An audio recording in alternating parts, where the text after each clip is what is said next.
Hello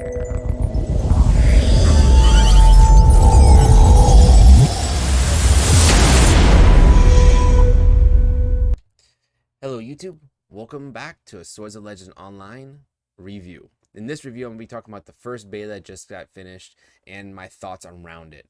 I'm going to be talking about the main story, some of the skills that I got to experience on my Spearmaster, some of the in-game content I got to view via the streams that they did on Twitch and on YouTube, and along with some of the other stuff I can't wait to experience in the next open beta on June 1st to June 8th. If you haven't already gotten a key, I do have one more key to give away.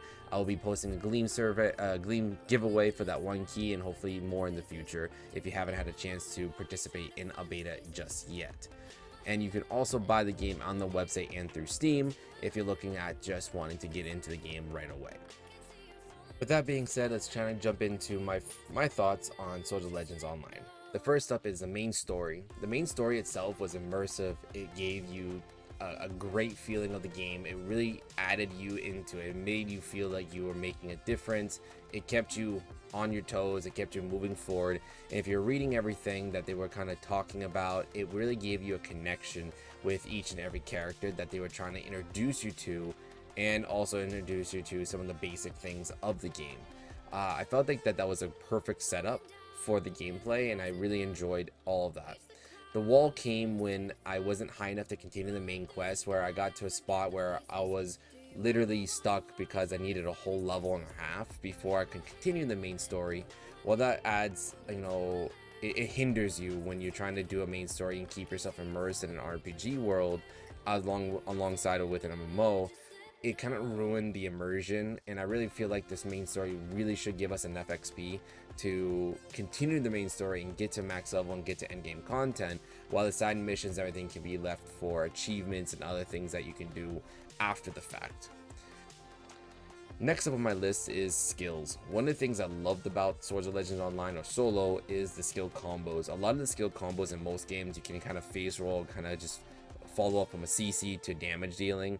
You didn't really have to combo skills per se. You just had to focus on doing specific things in order and you would be okay.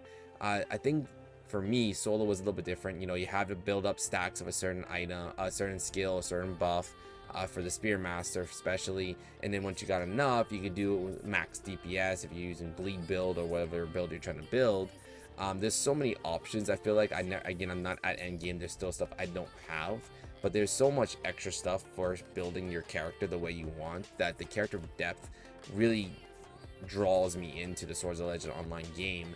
And for anybody looking for gameplay that really lets you design your character the way you want, I think Swords of Legend Online does that one of the greatest ways possible. Into the endgame content, again, I wasn't able to get to this endgame content that I wanted to see from PvP, housing, and crafting. I got to do a little crafting. You get a little hands-on with side missions where you craft some alchemy, you collect some stuff in the world for life skilling. There is some stuff that I was able to kind of play with, but I really didn't understand it because I think it's an end game concept. They don't really show you enough of it while you're leveling, and I think that was a downside in my opinion. I feel like that it got left out for me. So I would love to see PvP. I would love to be able to do PvP without the necessary of leveling to max level. Maybe being able to make a PvP only character that can enter instances and be already maxed out on specific things, just to do instantized PvP. I think that would be interesting to see.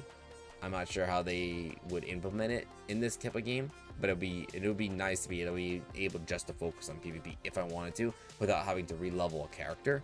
The housing content that we have in the trailer is amazing. The level of structure and design and detailing you can do is, I don't think any game has done that level of detailing. Now, BDO has like ways you can decorate your house, but you couldn't really build a floating house anywhere, and I think that's kind of unique. So in the end, I ended up getting level 30 in the first beta. With the second beta, I do hope to hit max level, do more endgame content, focus on some PvP, getting some crafting done, build my own house up, visit other houses, take some pictures here and there, and showcase that as well in my YouTube videos. So hopefully you'll be hitting that like and subscribe button for me and leaving a comment below if you are interested in Swords of Legends Online as well. There's things, of course, that I can't stand in any game Just because I nitpick on some things doesn't mean I hate the game. Just because I try to say the game is, some of the stuff is great and, you know, fluid and things like that, doesn't mean I'm trying to white knight the game. But I do believe this game has great potential, and I'm excited to be playing it within the coming months. The game is smooth, it's picture perfect, it's a great combat system. It has the ability to do both tab targeting and action style combat, where if you don't want your mouse to be lit up, you want to do clicking to move, or you want to do WASD to move, it has the option to go between them. There's a lot of options to play in this game, and I think the character details and design of the character, you know, your way you want to build is definitely here. It's definitely one game that I am highly anticipating to be one of the things that keep me busy whenever I have free time.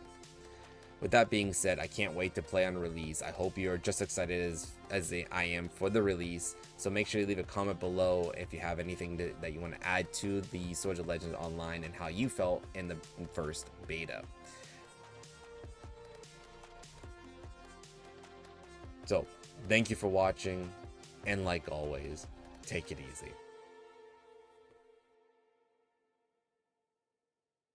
Thank you.